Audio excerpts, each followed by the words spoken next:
Buenos días. Vamos a entrar en ese momento tan especial que es el momento donde nosotros meditamos en la palabra de Dios. Nosotros estamos en fiesta, estamos celebrando lo que Dios está haciendo en nuestras vidas, en nuestra iglesia.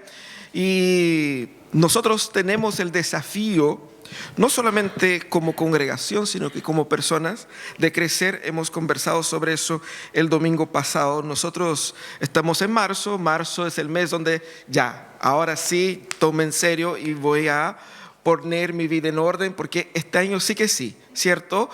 Ya no tengo la excusa total de la pandemia, está ahí la cosa, pero ya está todo retomando y hay muchas cosas en la vida que tenemos que ir desarrollando, creciendo, y una de las cosas muy importantes para nuestra vida es nuestra experiencia comunitaria. Hoy día vamos a conversar sobre cómo crecer en la comunión, y fíjate que cuando pensamos en la comunión, en la comunidad, quizás no sea la primera de las cosas que nosotros tenemos como objetivos para crecer en este año. Quizás queremos crecer en otras áreas y esa es como, bueno, es una cosa importante, pero ¿qué tan importante es? Fíjate que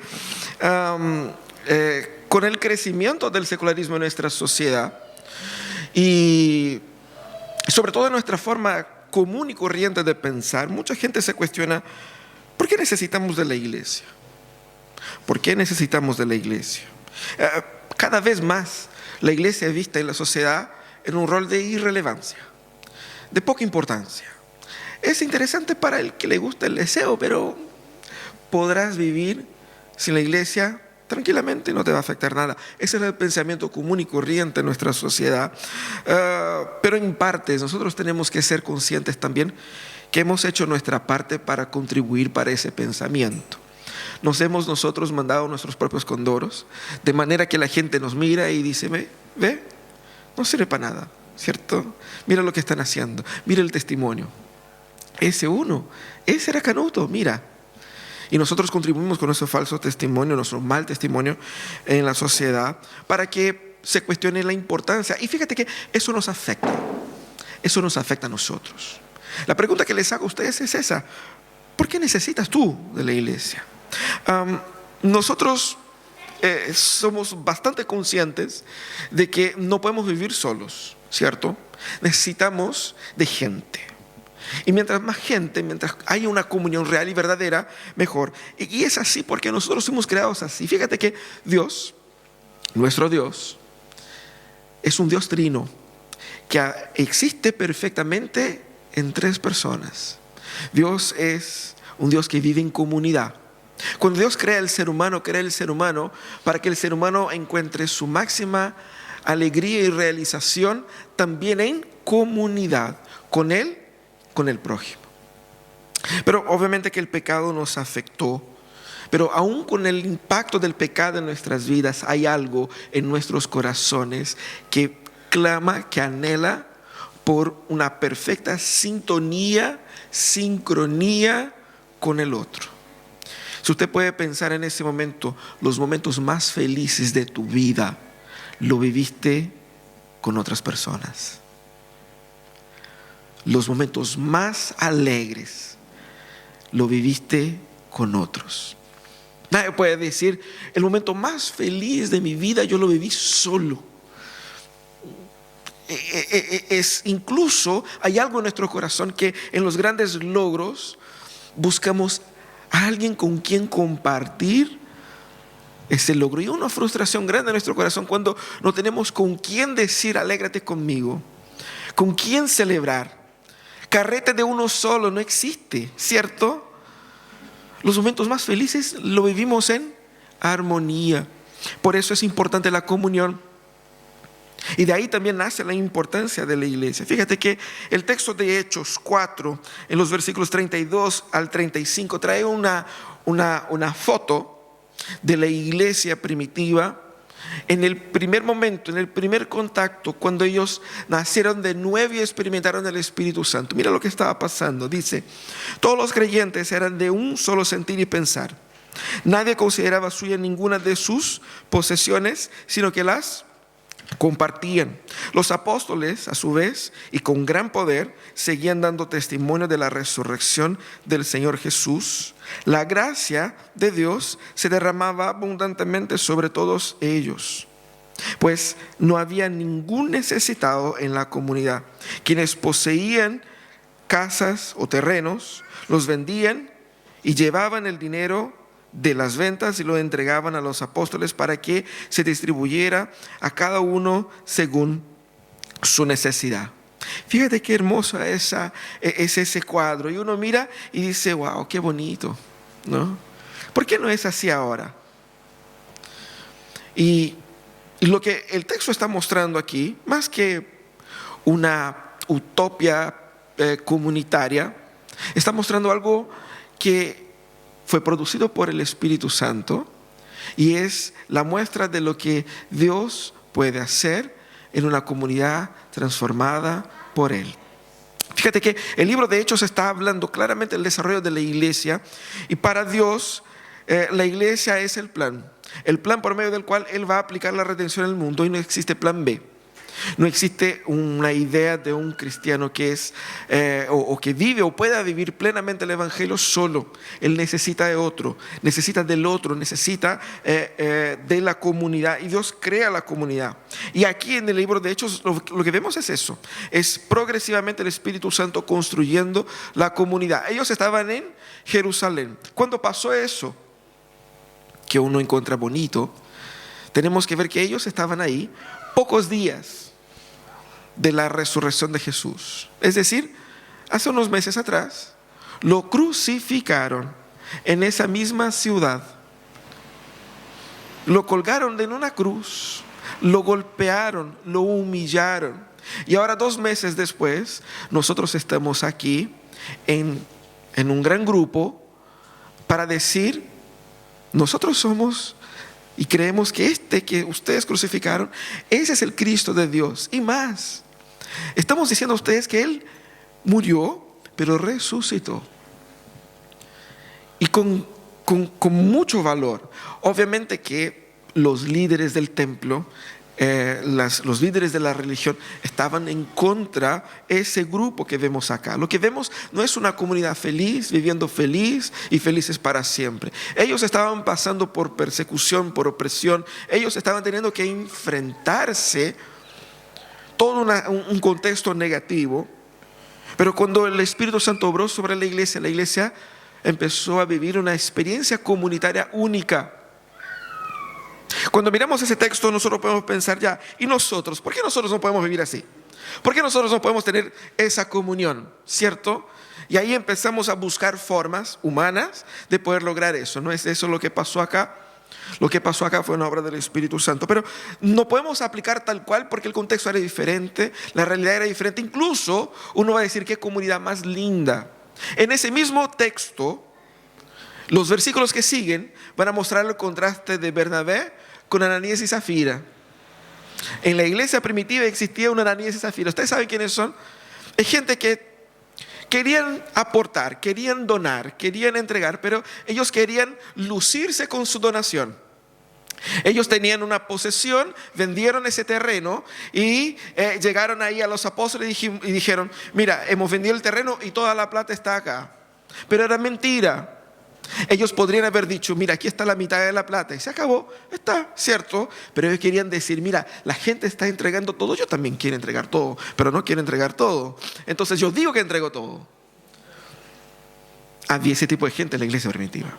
Y más, en las cartas del apóstol Pablo hay tantos retos, no solamente del apóstol Pablo, pero también de Pedro, pero también de Santiago. Hay tantos retos a la iglesia que vemos que la cosa no era tan aceitada así. Era una cosa, había una realidad muy similar a la nuestra. Porque si hay algo en común de ellos con nosotros es el corazón. Nuestro corazón carnal es el mismo. ¿Qué podemos aprender con ese texto aquí? Ese texto nos va a ayudar a pensar ahí en cómo nosotros podemos crecer en la comunión. De una forma más específica, nos va a alertar sobre los 3 peligros que amenazan su crecimiento comunitario, su crecimiento en la vida de la iglesia. Tú necesitas entender que tienes que crecer comunitariamente. No solamente para aportar, sino que también para disfrutar de lo que Dios está obrando en la comunidad y en su vida. 3 peligros que amenazan nuestro crecimiento comunitario. El primer peligro es cuando nosotros nos permitimos seguir por una espiritualidad individualista. Fíjate que no digo el individualismo per se, una espiritualidad individualista, es decir, cuando tomamos el individualismo de nuestra era y ajustamos como una forma de ser cristiano, ¿cierto? El individualismo, uno dice, es el mal de nuestra era, pero en realidad no es tan así.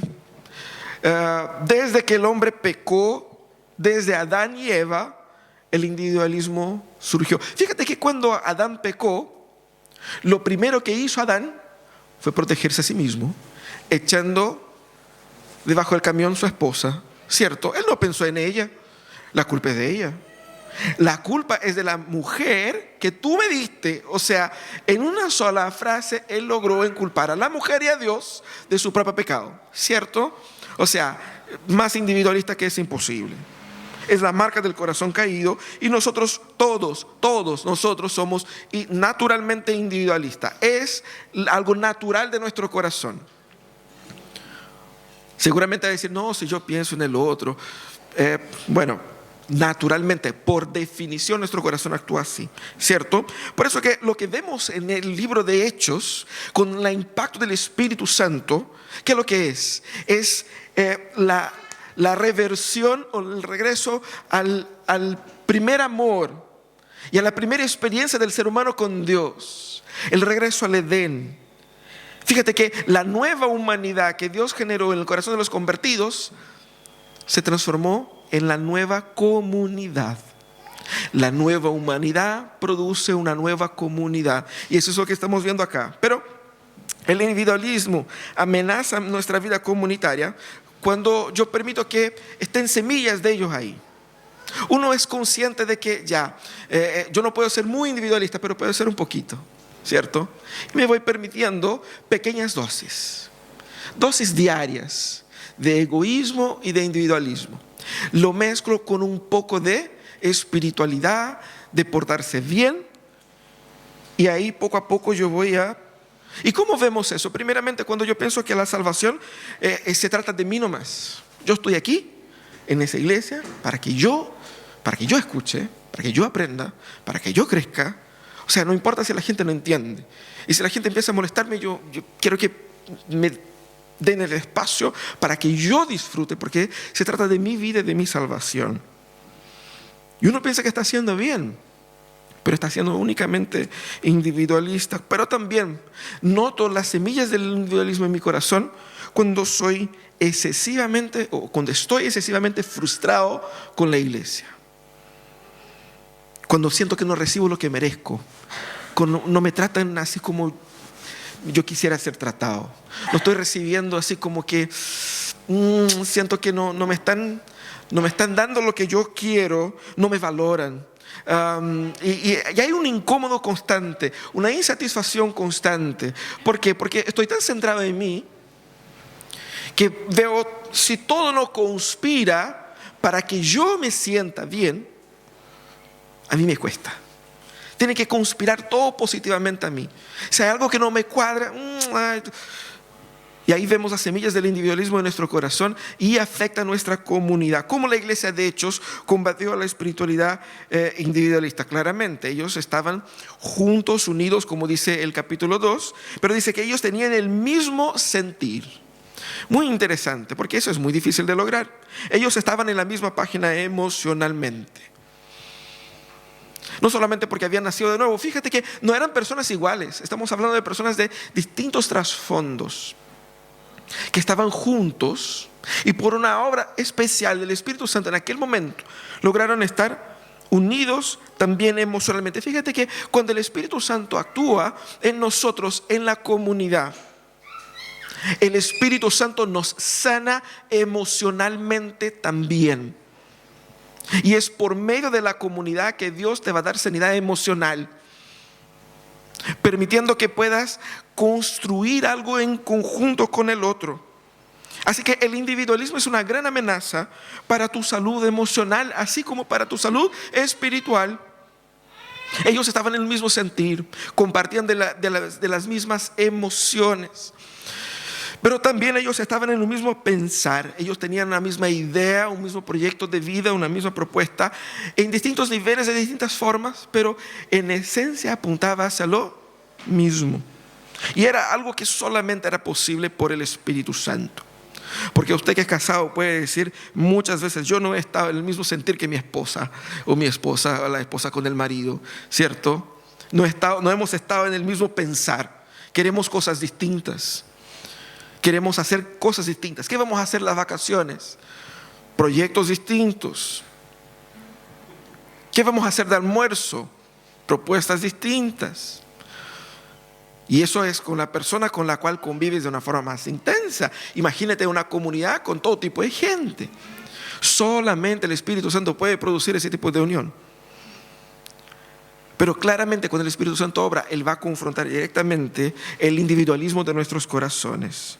Fíjate que ¿cómo puedo combatir entonces yo esa espiritualidad individualista? Debemos reconocer que solo Dios es quien nos arranca de nosotros mismos en dirección al otro. Es necesario aquí un nacer de nuevo, y es necesario aquí un buscar constantemente caminar con Cristo, para aprender con Cristo. ¿Por qué? Porque Cristo es el modelo claro de cómo vivir, no pensando en sí mismo, sino que en el otro. Porque ¿qué hizo Cristo? Cristo entregó su vida, no para beneficiarse a sí mismo, sino que para beneficiar a otros. Que es lo que los discípulos de Jesús están llamados a hacer, lo mismo. No que vayamos a morir en la cruz, pero esa es la lógica de vivir. ¿Qué debemos nosotros hacer con relación al individualismo? Primeramente, reconocerlo. Tenemos que reconocerlo, porque ese es un pecado. Y decir: Señor, yo he sido individualista, he sido egoísta en mi relación comunitaria. Quiero que la iglesia sea como yo quiero, como a mí me gusta. Pero no se trata de mí. No se trata de mí. Debemos reconocerlo primero. Debemos confesar al Señor. Pero ahora debemos vivir, como dice ahí el libro de Efesios, el capítulo 5, versículo 23, sujetándonos unos a otros en el temor del Señor. Es así como alguien sanado de su individualismo proyecta la relación, teniendo al otro primero en el temor del Señor. Ese es lo primero, el primer peligro, la espiritualidad individualista. El segundo peligro es la espiritualidad de consumo. Y esa espiritualidad, fíjate que nosotros pensamos que el consumismo también es algo únicamente de nuestra era, pero ahí empezamos a leer Isaías y las críticas que hace Isaías, que hace el profeta Amós para aquella época, es una crítica que pueden hacerse hoy día tal cual. Porque el consumismo nace en eras de abundancia. En todos los momentos de abundancia vemos esos mismos patrones repitiendo. Personas pensando únicamente en tener más y tener más por tener más, y esa es como la meta de su vida. Pero el evangelicalismo moderno, la iglesia logró unir las dos cosas: el consumismo del corazón humano con el evangelio. Así se predica, y eso, fíjate cómo eso es impactante. Se predica que Dios te va a dar más, Dios te va a dar una vida mejor. Se conecta los anhelos de una vida acomodada con las promesas de Dios. Cristo murió en la cruz para que tú vivas tu mejor año. Pablo no vivió muchos mejores años después de su conversión. Quizás fueron los peores años. Todos esos apóstoles, ellos fueron martirizados. Esas personas que estaban tan felices acá, ellos tuvieron que huir por sus vidas. Entonces, como que no cuadra, ¿cierto? No cuadra. Pero uno va a decir: no sé, yo no pienso así, yo creo en el evangelio, soy reformado, creo en el evangelio sano. Pero que nos encanta escuchar esto, ¿no? Dios tiene lo mejor para ti. Amén. Amén, pastor, amén. Lo mejor para tu familia, amén, Señor. Nosotros a veces venimos con la ansia de consumir un aliento espiritual. Quiero más, pero más para qué, más para que yo me sienta mejor. Y el Evangelio es un poco diferente de eso, ¿no? Fíjate que el Evangelio condena exactamente el Evangelio como instrumento de una vida más cómoda, de una vida más acomodada, de una vida más tranquila. De hecho, vemos acá cómo el Espíritu Santo obró, porque lo que hace el Espíritu Santo acá es dar a la gente tanta disposición a dar, tanta disposición a entregar, que ellos se están arriesgando, porque era una época de escasez. ¿Qué es lo que se hace en escasez? Yo guardo el mío, porque yo no sé qué pasa el día de mañana, ¿cierto? O sea, se está acabando la plata en el mundo, mejor la mía la guardo en un lugar seguro. ¿Qué estaban haciendo ellos? Se está acabando la plata de todos. Empezaron a vender sus propiedades y regalar el dinero. O sea, cualquier consultor de finanzas iba a decir: eso es una locura lo que están haciendo, es un riesgo, están exponiendo sus familias a un riesgo económico, porque la reserva que ustedes tenían la están echando a perder para distribuir para los demás. Es lo contrario a la espiritualidad de consumo, donde ellos se reunían para recibir, ellos se reunían para entregar. Y fíjate que el dinero acá es solamente un elemento de esa entrega, porque ni siquiera es lo más grave, ni siquiera es lo más importante. Es solamente un símbolo de lo que pasaba en el corazón. Es la disposición de entregar la vida como la entregaron por el otro. ¿Cómo podemos nosotros vencer la cultura de esa espiritualidad de consumo que es tan cercana a nuestro corazón? Sea usted lo más reformado calvinista que sea, su corazoncito está ahí, que pucha, que se lanza un nuevo iPhone, pucha, y que Dios tiene un mejor año para mí este año, sí que sí. Y nuestro corazón está así, no vengamos con cosas, esa es la verdad, ¿cierto? ¿Cómo podemos vencer la cultura de la espiritualidad de consumo? Nosotros debemos primeramente volver al mensaje del Evangelio. Parece muy lugar común, pero fíjate que piensa por un instante en la fiesta que el padre del hijo pródigo realizó. Piensa por un instante. No sé cuántos de ustedes están familiarizados con la historia o con la parábola del hijo pródigo. Un hijo menor que malgastó toda su herencia, humilló públicamente a su padre, se fue y volvió como un miserable. El padre, después de haber tenido una pérdida inmensa económica con este hijo, cuando lo recibe, le hace una fiesta de proporciones, el carrete más grande en años. No sé cuántos de ustedes ya han organizado fiesta y no sale barato. Más encima era un manso asado para toda la comunidad, con la mejor carne. Yagú era la carne que tenía preparada ahí. ¿Cuánto habrá costado eso? Y exactamente el hermano mayor queda así como: pero ¿cómo? Mira, estás gastando una fortuna con alguien que te costó otra fortuna. ¿Por qué? ¿Por qué el padre gastó tanto con la fiesta? ¿Sabe por qué? Porque él estaba consciente del valor del hijo recibido. ¿Cuánto vale la vida de ese hijo? De eso se trata el Evangelio. ¿Sabe cómo luchamos y vencemos esa espiritualidad de consumo? Cuando volvemos a la convicción de cuánto cuesta el Evangelio. ¿Cuánto cuesta la vida que Cristo me dio? ¿Cuánto vale? Vale tanto y es tan valioso que esos lujitos de la vida son insignificantes. Estoy dispuesto a sufrir la escasez, la privación, la necesidad en pos de disfrutar más de un regalo que es más grande y más valioso. Eso tiene lógica incluso. Dios nunca nos ha pedido que hiciéramos algo ilógico. Es algo muy lógico. Vale mucho. La comunidad vale mucho. Porque la Biblia la llama de la novia de Cristo, el cuerpo de Cristo, el edificio santo, una nación santa, pueblo escogido por Dios. ¿Cuánto vale eso? ¿Cuánto vale? La iglesia es valiosa para Jesús.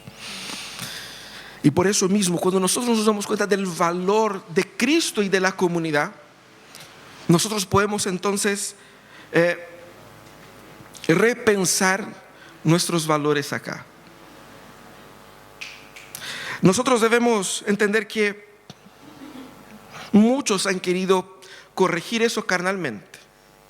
Muchos han querido corregir esto de una forma física, mecánica, pero no funciona. No funciona. Vamos a hacer aquí una regla en nuestra iglesia, una ley que usted tiene que, si usted tiene mucho, usted va a hacer así. No funciona. Porque yo no transformo corazón con ley. Yo transformo el corazón con el Espíritu Santo. Cuando el Evangelio entra profundamente en el corazón, Él va a redefinir mis valores. Él va a redefinir mis conceptos. En tercer lugar, ¿cómo puedo yo vencer el tercer peligro de nuestra espiritualidad contemporánea? Es el peligro de la espiritualidad carnal. Y yo sé que se acerca la hora del almuerzo y uno está pensando en la carne, pero es de otra carne de la que estamos hablando aquí. La espiritualidad carnal es la que quiere producir todos los beneficios del Espíritu Santo, pero con su propio esfuerzo personal y humano. La palabra clave de la espiritualidad carnal es la acomodación. Es decir, el Evangelio demanda de mí vivir de tal manera, pero ¿qué hago yo? ¿Para qué ser tan exigente? No es tan así, ¿cierto? No hay que ponerse tan fanático, porque hay algunos que se ponen brígidos, así como, no. Cuando uno va bajando perfil, va diciendo, no es tan así. Progresivamente lo que él está haciendo es cultivando un otro evangelio, un evangelio carnal, una espiritualidad carnal, donde yo quiero, por mis fuerzas, lograr lo que solo el Espíritu Santo puede hacer. Y más, voy optando por qué mandamientos obedezco y qué mandamientos no. Los más fomes, los más pesados, lo que a mí me molesta, esos dejo a un lado. Y parece tan así, pero fíjate que el Nuevo Testamento insiste mucho en ese tema. Pero uno piensa que cuando se habla de carnalidad, se habla de sexo, ¿cierto? Pornografía, inmoralidad sexual. Pero ya, vamos aquí a lo que la Biblia llama de carnalidad, o sea, las obras de la carne sí incluye. Y fíjate qué interesante. Pablo dice aquí en Gálatas, las obras de la naturaleza pecaminosa, o esa es como la NVI tradujo, ¿no? la palabra, las obras de la carne, se conocen bien: inmoralidad sexual, impureza y libertinaje. Esos son los ramos de la sexualidad, ¿cierto? Ahora vamos a los pecados que no tienen que ver con sexo, pero sí tienen que ver con relaciones. Habla de idolatría y brujería, que tiene que ver más con la espiritualidad, pero habla de odio, discordia, celos, arrebatos de ira, rivalidades, disensiones, sectarismos y envidia. Hay mucho más pecados relacionados al comportamiento relacional que al sexual. Por lo tanto, nosotros cuando pensamos en cómo nuestro corazón está dominando, nuestro corazón carnal sin Cristo está dominando nuestras acciones, vemos eso acá. Por lo tanto, nosotros debemos entender eso. Debemos entender que el desafío que tenemos nosotros es entender que hay una lucha en nuestro corazón. Hay una lucha en tu corazón. Esa lucha comienza el domingo en la mañana con la cama, ¿cierto? Comienza por ahí. Yo diría que algunos tienen la lucha con la ducha también, pero ese es otro tema. Comenzamos por la cama, ¿cierto? Son las opciones que uno toma. ¿Voy o no voy? Está tan cómodo acá. Y así uno ve una serie de cositas que se van filtrando. Cómo me tratan a mí, pero me dijeron de tal forma, no me dijeron gracias. A mí no me saludaron, a mí me hicieron así de lejos y yo me sentí así como no me sentí bien tratado. Y Parece tontera, pero para el corazón carnal, cualquier tontera sirve para provocar en ti un puntito de rencor, de enojo, de frustración. Es decir, en la medida en que nosotros vamos siendo cada vez más débiles espiritualmente, la carnalidad va creciendo. ¿Cuál es el resultado? ¿Cuál es la forma de combatir eso? La Biblia habla claramente de vivir en el Espíritu. Pero, ¿qué es lo que es la vida del Espíritu? El poder es, debemos entender eso. Hay una batalla en mi corazón y que yo no puedo vencer esa batalla si el Espíritu Santo no llena mi vida, no llena mi corazón, si yo no vivo una vida con más de Dios en mí. Cuando chico me enseñaron así, cómo vencer las tentaciones. Es como dos perros rabiosos peleando uno con el otro. O dos animales, para que la gente no diga que perro, ¿no? Uno peleando con el otro. ¿Y quién va a vencer la batalla? El que alimentes más. El mejor alimentado va a ganar esa batalla. Y así funciona también en el corazón. El creyente que nació de nuevo, él recibe de Dios la capacidad de luchar contra todo eso que es natural. Y esa capacidad puede sentirse disminuida si yo me alejo de la experiencia comunitaria y por ende de los medios de gracia que Dios entrega por medio de la comunidad. Si yo me alejo de la exhortación de la palabra, si yo no mantengo una vida devocional constante, si ya no oro. ¿Por qué insistimos tanto para que ustedes lean la Biblia, oren, para que participen de la escuela bíblica, aprendan la palabra, manténganse firmes? Es para salvar el matrimonio de ustedes, porque cuando llega el momento de la pelea, la carne quiere salir, y si el Espíritu Santo no está obrando en su corazón, ella va a salir y ustedes van a pelear. Matrimonios se terminaron por eso, por muy poco de hecho. Por lo tanto, cuando uno estudia la palabra, uno está salvando su matrimonio. Cuando uno estudia la palabra, uno puede salvar su carrera, para que mañana no llegues enojado y trates con malas palabras a tu jefe y él te diga, bueno, aquí nomás llegamos, el día martes usted puede ir a su casa. Y uno dice, ay Señor, ¿por qué me pasan esas cosas?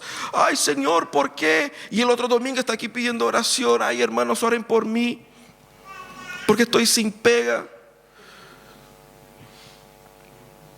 Si nosotros somos llenos del Espíritu Santo, el Espíritu Santo nos dará la capacidad de reaccionar, no según la carne, pero según lo que Dios quiere que nosotros hagamos en ese momento.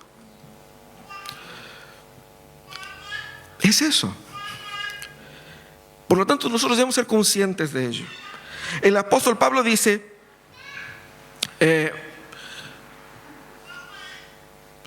así que les digo, vivan por el Espíritu y no seguirán los deseos de la naturaleza pecaminosa. En la medida en que yo me someto más, busco más, me lleno más de Dios, menos seguiré la tendencia natural carnal de mi corazón, mortificando el pecado día a día. Porque los pecados están bien claros acá. Estos son, pero ¿cuáles son las obras? ¿Qué es lo que hace el Espíritu Santo en uno? El fruto del Espíritu Santo es el amor. El amor se manifiesta con alegría, paz, paciencia, amabilidad, bondad, fidelidad, humildad, dominio propio. Mira su relación en su matrimonio, cómo es en su familia, en sus sentimientos.